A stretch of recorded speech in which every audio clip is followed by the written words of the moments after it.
Hello everyone and welcome to this video channel. Today we are trying to learn chapter number 8, Cell, Structure and Functions, and this is Science Class 8. Science Class 8. Today we are going to learn chapter number 8, Cell, Structure and Functions. Let's try to learn about the cell, structure and functions. From this chapter we will learn what is cell and what are the different types of cells and how cell was discovered. We will learn from this chapter. Actually, the word cell is a Latin word that means a little room, and it was first discovered by Robert Hooke in 1665. Robert Hooke examined the cell in a cork oak.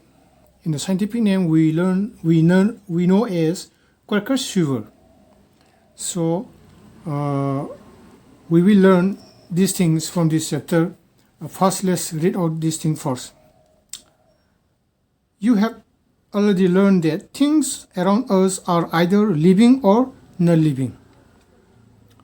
Further, you may recall that all living organisms carry out certain basic functions. And can you list these functions?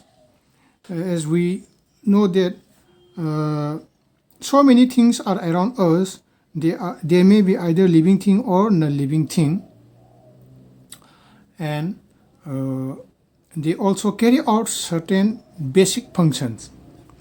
And can you list these functions? And we can say living organisms reproduce, living organisms have metabolic activity, living organisms grow, and living organisms reproduce. So different sets of organs perform the various functions you have listed. In this chapter, you shall learn about the basic structural unit of an organ. The basic structural unit of an organ. Which is the cell? Basic structural unit of an organ, which is the cell. So cells are nothing, they are the structural and the functional unit of life. Cells may be compared to bricks, and bricks are assembled to make a building. So when we construct a building, bricks are assembled in a proper way. Likewise, similarly, cells are assembled to make the body of every organism. So in every living organism, cells are assembled to make the body of every organism.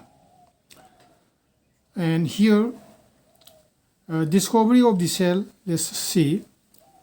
Robert Hooke in 1665 observed slices of cork under a simple magnifying device. Cork is a part of the bark of a tree. He took him slices of cork and observed them under a microscope. He noticed partition box or compartments in the cork slice. Figure number 8.1, it is shown here. So this is what about the discovery of the cell. Robert Hooke in 1665 observed slices of cork under a simple magnifying device. So cork is a part of the bark of a tree. You know, cork is a part of the bark of a tree. So here Robert Hooke observed cell in the cork oak.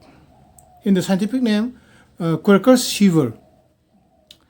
He observed in a simple magnifying device, and he took thin slices of cork and observed them under a microscope. And he noticed partition box or compartments in the cork slice. In figure number 8.1,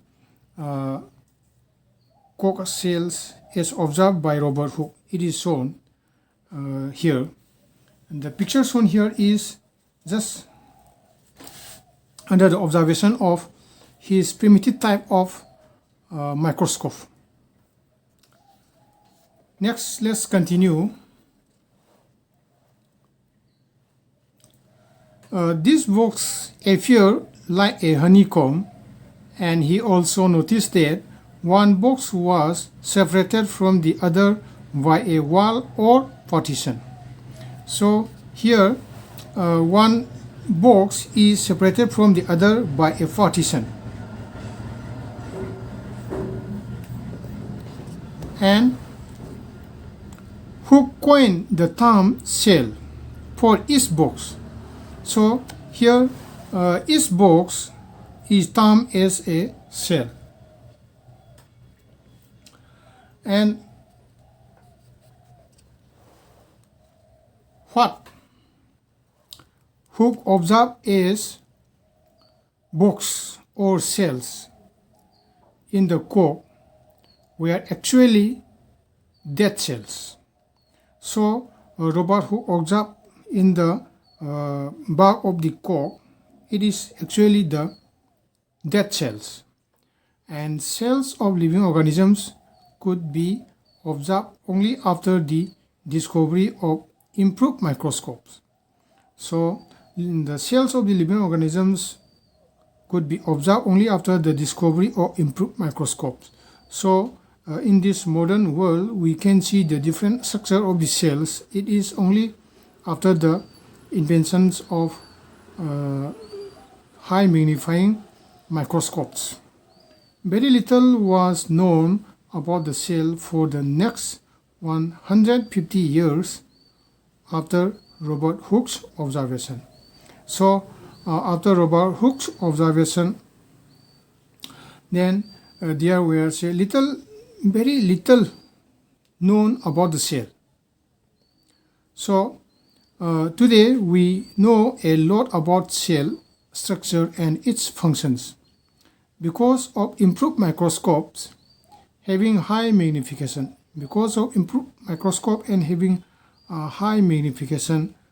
today we know a lot about cell structure and its functions. Now let's continue the cell. Both bricks in a building and cells in the living organisms are basic structural units. In figure number I point to A and B. In the next page, let's see. Here bricks are essential component for the construction of building. Likewise, in the living organisms, cells are the basic structural units.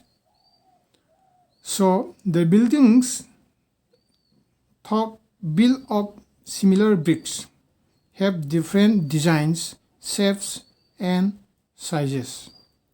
So buildings are made by using bricks, but we can see different shapes, different size and designs.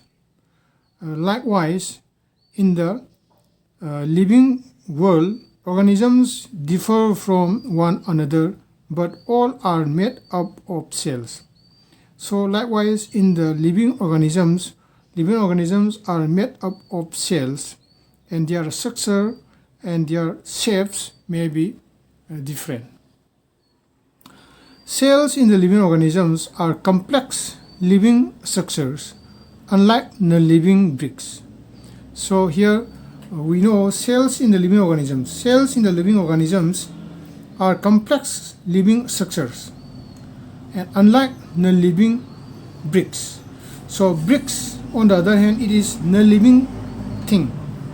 So cells in the living organisms, they are complex living structures, unlike non-living brick. Here, a hen's egg can be seen easily. Is it a cell or a group of cells? Here, one question is there. We have seen hen's egg, and is it a cell or a group of cells? So here we can say a hen's egg is a cell, like that. So let's see in figure number 8.3, figure 8.2, brick wall and onion peel. Here in figure number A, brick wall is shown here, and B, onion peel. The structure of onion peel shown here is just the observation from the microscope, and inside this structure some darkened parts are there at the middle, and that is nothing, that is the nucleus of the onion peel cell. Here brick wall is shown like this. Now let's continue. The egg of a hen represents a single cell and is big enough to be seen by the unaided eye. And here an egg of a hen represents a single cell and is big enough to be seen by the unaided eye. Without using any magnifying device, we can see egg of a hen. Organisms show variety in cell number, shape and size. So here organisms show variety in cell number, cell shape and cell size. Now let's see, how do scientists observe and study the living cells? They use microscopes which magnify objects. Stains, dyes are used to color parts of the cell to study the detailed structure. So, how do scientists observe and study the living cells? So, this is the question. And scientists use microscopes which magnify objects.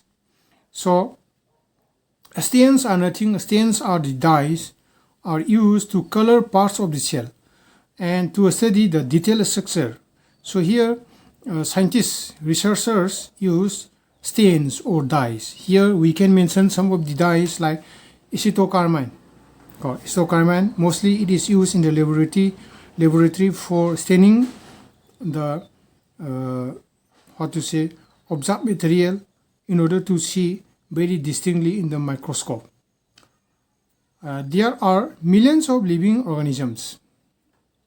They are of different shapes and sizes. There are millions of living organisms are there, and they are of different shapes and size. Their organs also vary in shape, size and number of cells. So let us study about some of them. There are millions of living organisms are there in this world, maybe big or small, and they are of different shapes. Their shapes are not the same and size, and their organs also vary in shape, size and number of cells. So let's study about that. Number of cells. Can you guess the number of cells in a tall tree or in a huge animal like the elephant? The number runs into billions and trillions. Human body has trillions of cells which vary in shapes and sizes. Different groups of cells perform a variety of functions. Here let's see a number of cells. Here it is said that a number of cells in a tall tree. Can you guess? Or in a huge animal like the elephant. You know, elephant is one of the biggest land animal, and then how many number of cells are there in the elephant's body? Can you guess? The question says the number runs into billions and trillions. Here the number of cells in the elephant's body or the number of cells in a very tall tree. Here the number of cells are in terms of billions and trillions. So human body has trillions of cells and which vary in shape and size. And different groups of cells perform a variety of functions. And here it is said that a billion is 1,000 million. A trillion is 1,000 billion. So many cells are there in a living organism. Here, organisms made of more than one cell are called multicellular. Here, multi means many and cellular means cell organisms.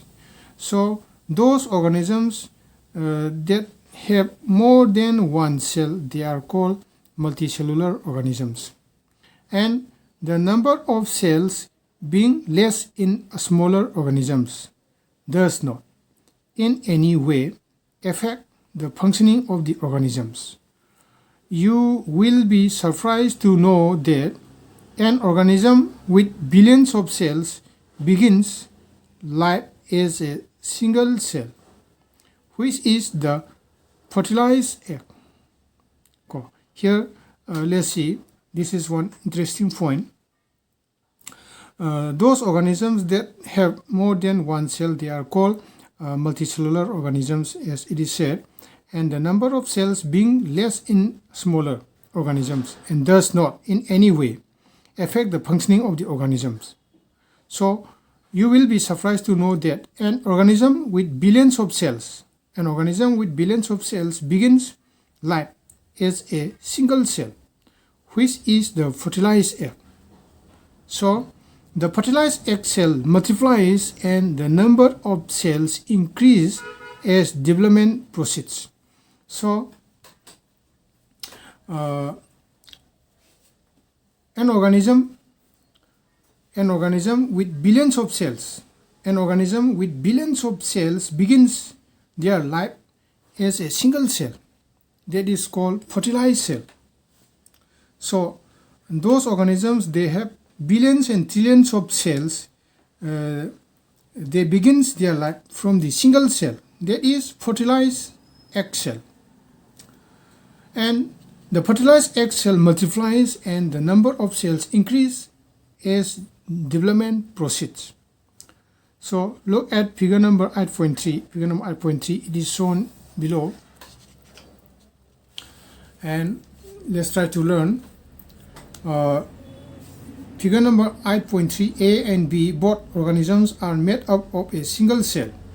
Here, A and B, A is amoeba and B is paramecium. They are both single cell organisms. So, both organisms are made up of single cell. The single cell organisms are called unicellular. Uni means one and cellular means cell.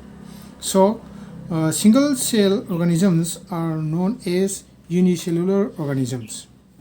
So here, figure A and B, amoeba and paramecium are shown, both are unicellular organisms. They have only one cell. Now, next let's continue. Page number 117.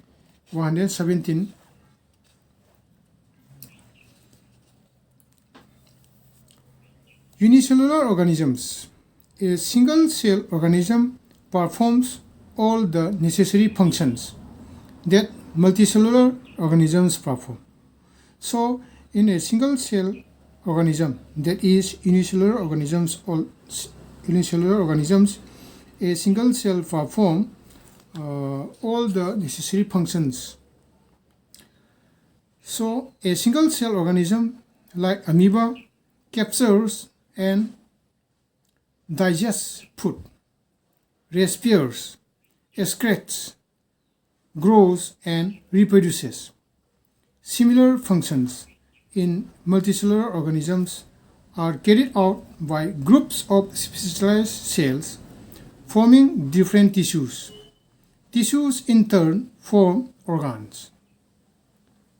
Here let's see a single cell organism like amoeba, they can capture and digest food and respires, excretes, and grows and reproduce. All these activities are taking place in the single cell amoeba. Similar functions in multicellular organisms are carried out by groups of specialized cells. But in the multicellular organisms, these activities, respiration, excretion, growth, all these activities are carried out in a specialized cells. So here let's see, tissues in turn form organs. Here cells are the basic living unit of living organism. Structural and functional unit of living organism, that is cell. So cells are together and made of tissue. Then tissues are organized and form organ, and organs are organized and they form organ system, and organ systems are organized and form organism. Like that. Here, activity 8.1, let's see. The teacher may show a prominent slide of amoeba and paramecium under a microscope. Alternatively, the teacher can collect phone water and show these organisms by preparing the slide. So, this could be done in the laboratory by using microscope. We can collect some pond water and we can observe under a microscope. And we can see so many small living organisms, and prominent slide of amoeba and paramecium we can show in the laboratory. Here let's continue. Shape of cells. Refer to figure number 8.3a. How do you define the shape of amoeba in the figure? You may say that the shape appears irregular. In fact, amoeba has no definite shape. Unlike other organisms, it keeps on changing its shape. Observe the projections of varying lengths protruding out of its body. These are called pseudopodia. Pseudo means false and podia means pit. So in general we know as false pit, as you learned in class 7. These projections appear and disappear as amoeba moves or pits. So here in amoeba, the shape of the amoeba you can say irregular. So here we can see small finger-like projections. These are nothing. This we know as pseudopodia. That means false pit. Here, what advantages does amoeba derive by changing shape? Some advantages are there in amoeba by changing their shape. Now let's study. The change in shape is due to formation of pseudopodia, and which facilitates movement and help in capturing food. So this is what about the change in shape in amoeba due to the change in shape, formation of pseudopodia, which facilitate movement and help in capturing food.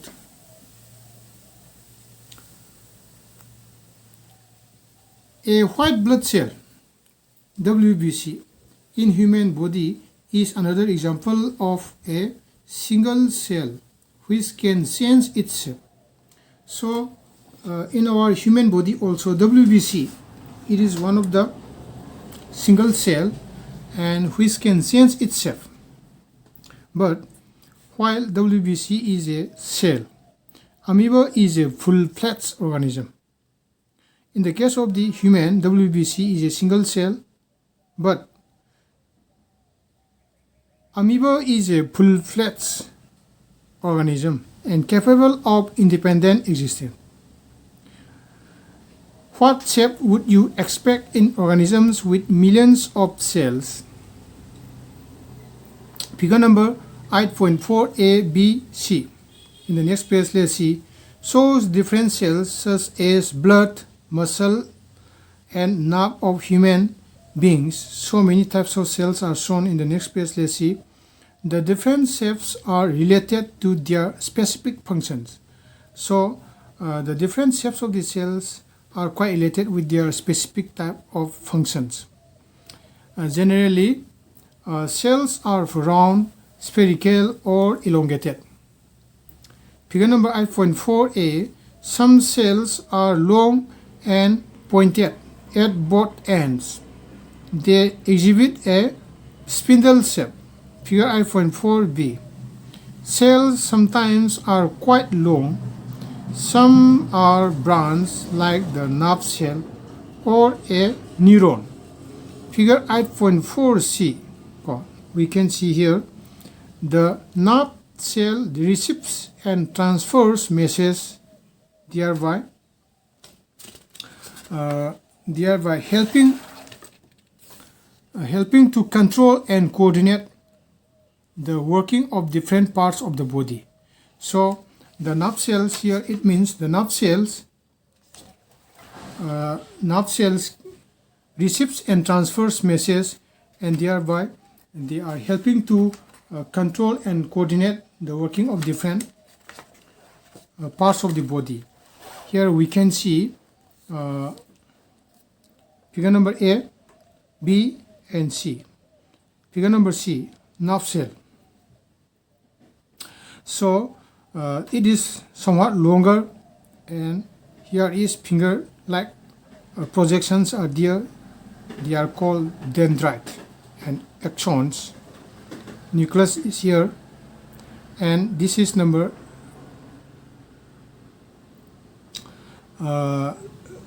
this here looks like a round structure, and here is the cell, and these are somewhat longer.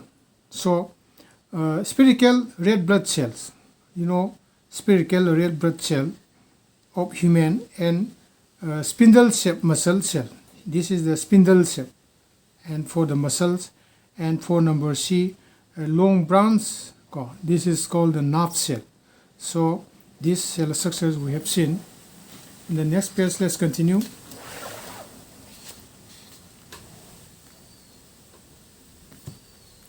Here we will study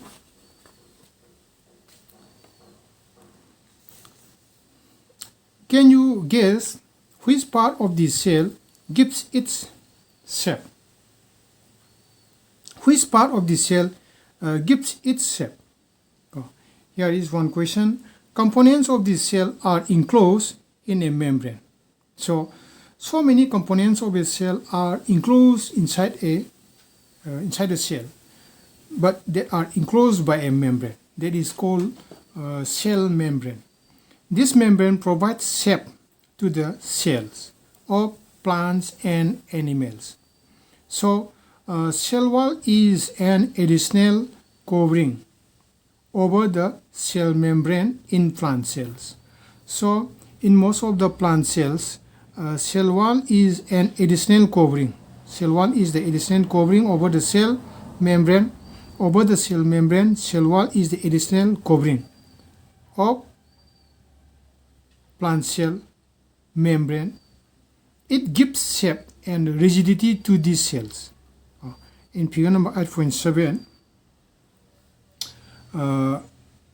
we can see bacterial cell also has a cell wall. Bacterial cell also has a cell wall. So up to this we learn about the different types of cells. Organisms having many cells we learn as multicellular organism, and organisms having a single cell, they are known as unicellular organisms. So different types of cells are present in the living organisms, and because of the difference of their shape and structure, they do different works. Here let's see size of cells. Size of cells, here let's see. The size of cells in living organisms may be as small as a millionth of a meter. Millionth of a meter, that means micrometer or micron, or may be as large as a few centimeters. However, most of the cells are microscopic in size and are not visible to the unaided eye. So, they need to be enlarged or magnified by a microscope. So, the smallest cell is 0.1 to 0.5 micrometer in bacteria. So, this is the smallest cell, 0.1 to 0.5 micrometer in bacteria.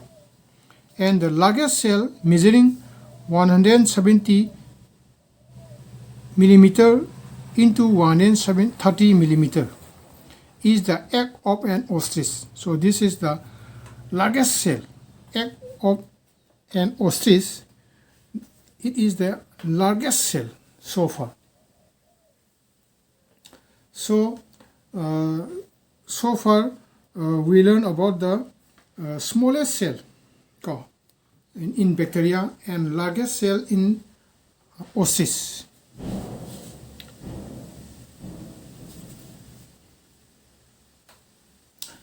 In some organisms, the single cell constitutes the whole body, as in amoeba, paramecium, like chlamydomonas and bacteria. These are called unicellular organisms. Whereas in the multicellular organisms, many organisms, say maybe fungi, maybe plants, and maybe animals, many cells are grouped together in a single body and are assumed different functions. So these are called multicellular organisms. So the smallest cell is found in bacteria, that is 0.1 to 0.5 micrometer. And the largest cell is found in ostrich, 170 mm into 130 mm. This is the largest cell found in ostrich, egg of the ostrich. So now let's continue. Activity 8.2. Boil a hen's egg. Remove the shell. What do you observe? A white material surrounds the yellow part. White material is albumin, which solidifies on boiling. The yellow part is yolk. It is part of the single cell. You can observe this single cell without any magnifying device. Here we have found an activity. It means, say, we have to boil an hen's egg, and we have to, after boiling, then we have to remove the shell.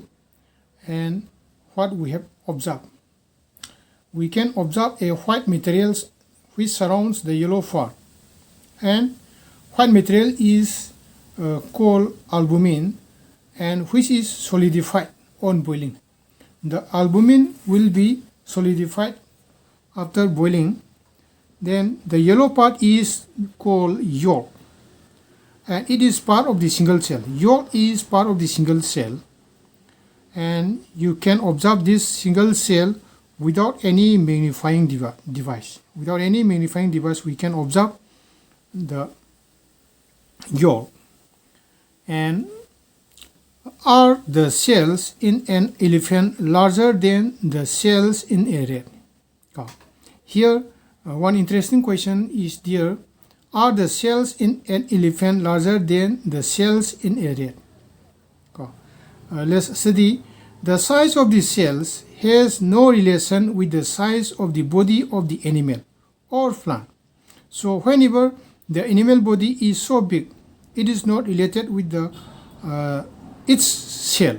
Say for example, based on the comparison of the animals, like say elephant, its body is very big, whereas rat, it is small. But the size of their body is not based on the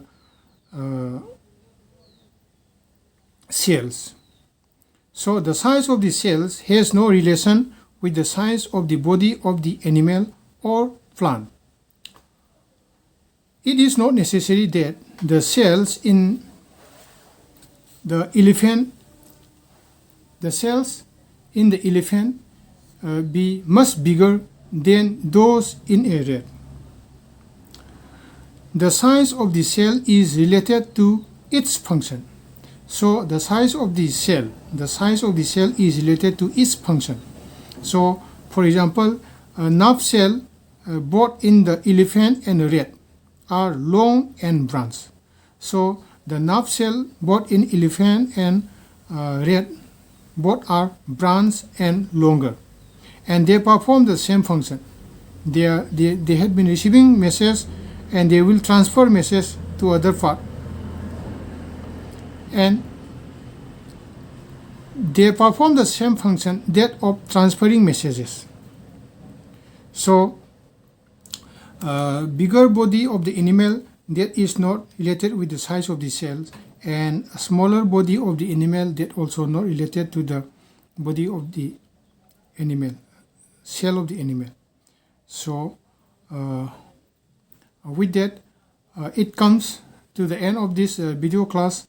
In the next video class, let's continue this same topic, and for today let's stop here. Bye.